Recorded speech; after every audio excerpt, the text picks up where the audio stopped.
Coming up on Valley News Live at 10, what's changed in Fargo in the years since George Floyd died? Why neighbors say the scene of a deadly shooting over the weekend has been nothing but trouble.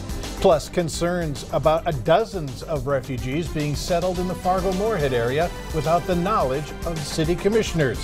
Valley News Live at 10 starts right now. This is Valley News Live at 10.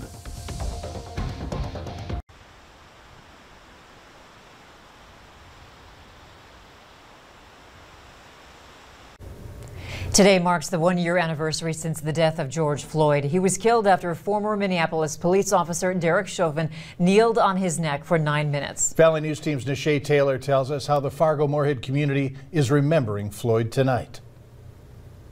On the one-year anniversary of George Floyd's death, people of all shades rallied together to keep his name alive. Well, there are still people, especially his family and the people who knew him, who are still grieving for the injustice that's been done. But honoring his name holds a stronger message as the community works for change. It shows some support, it shows strength in numbers, it shows that we won't change. And we try to ask for change, we're in the process now demanding it. And for many, getting that change means demanding more action to better prevent future injustices. Just to have a transparency with the police force as well as city government, that's what we need. The community needs to feel like they're a part of the community in which we live in, and it's been hard to say that that's been done in the past. The hope for many is that the action could bring a chance for everyone to be considered equal. I would hate for any one of my kids or any one of your kids to be subject to being mistreated. We all equal. Some believe standing together as one to honor George Floyd could be a way to bring change, and that there is light at the end of the tunnel. I believe that there's hope. There's hope for the future, and the future is near than far. In Fargo, Nisha Taylor, Valley News Live. Just hours after George Floyd's death, his image could be seen all over the Twin Cities. Soon after, it spread around the country and the world. In business storefronts, in the windows of people's homes, and on boarded-up windows. Marielle Most shows us how George Floyd's image has evolved over the past year.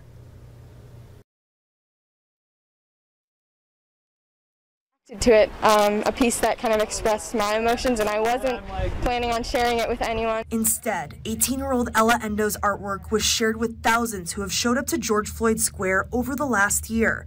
Calvary Lutheran Church, just a block away from the intersection where Floyd died, hung the mural over their main entrance, with no plans to take it down. By keeping it up there, even a year out, it's like we are still here, we still remember him, and we will not stop for others as well. On this one-year mark, Endo is selling her art on T-shirts, with 100% of the proceeds going to several Twin Cities organizations working for racial justice. While Floyd's face has become symbolic, she hopes people remember he's more than that. He's not just a symbol of either justice or the oppression that happens. He's not just a symbol, he had a life. Lake Street is still rebuilding 1 year later. Something like this, showing the love for George Floyd and the community, it's something that we would love to express. Windows are still broken at A to Z Auto Shop, but their boards turned into something beautiful. We just need to continue to move forward and to build the community up and not tear it down.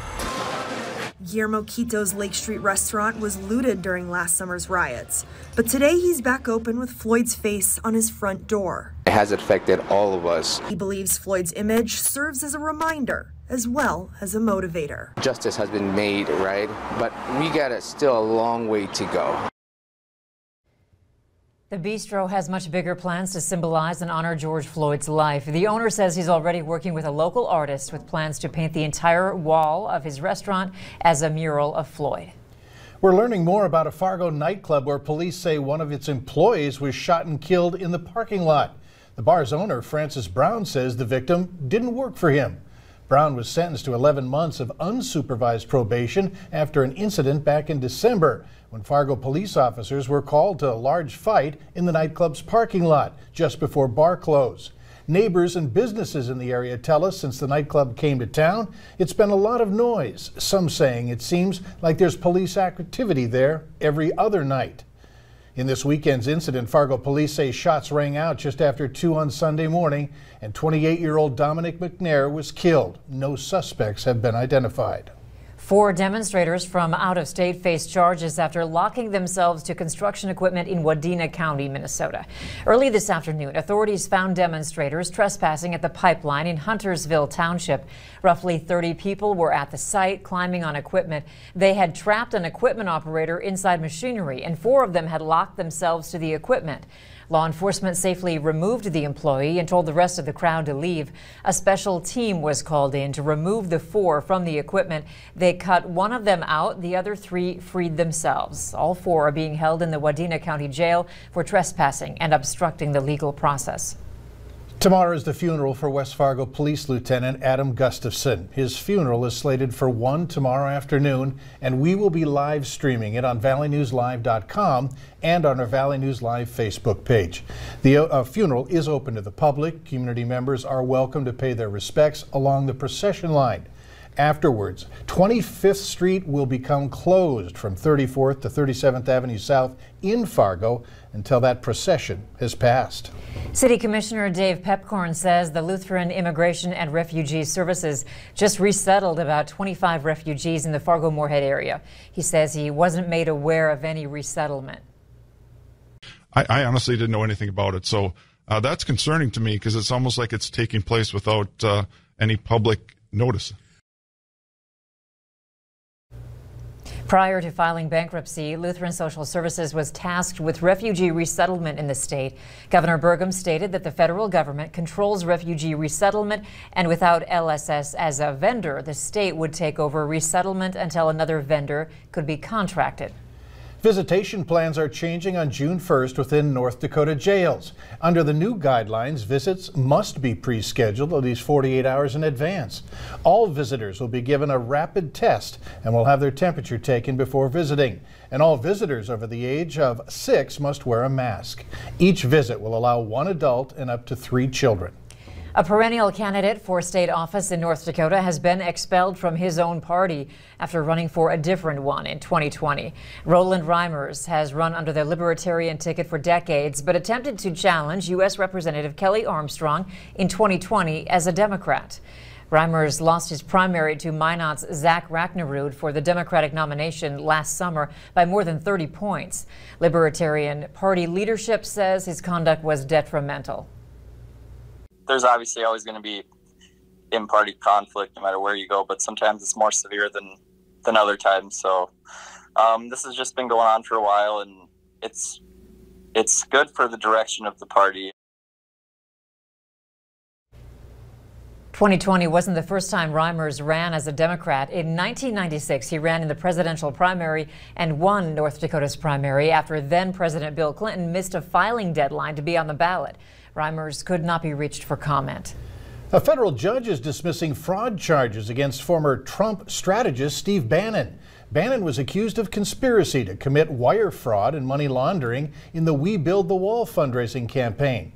Organizers defrauded donors by taking some of the money for their own personal use. Bannon reportedly got more than $1 million. Former President Donald Trump gave Bannon a last-minute pardon before leaving office. Former President Trump's attorney is responding to a lawsuit over Trump's speech just before January 6th Capitol insurrection. Trump's attorney says his client is protected under the First Amendment and had absolute immunity while he was president to contest the election. Those details come from a court filing this week. It marks the first time Trump has formally defended his actions in court since the attack. An Idaho woman and her husband are being charged with killing her 2 children. A grand jury in Idaho indicted Lori Vallow and Chad Daybell on a number of charges, including murder and conspiracy. The 2 were first charged in 2020 in connection with the disappearance of her children. Remains later found on Daybell's property were identified as belonging to her children. Daybell is also charged with the murder of his ex-wife as well as insurance fraud. Both suspects are now being held without bail and are scheduled to appear in court tomorrow morning. Still ahead tonight on Valley News Live at 10, an annual event marking the end of the school year for some area's 6th graders. We'll show you whose project was able to survive. But first, the cold is moving in. Nathan has your full forecast right after the break.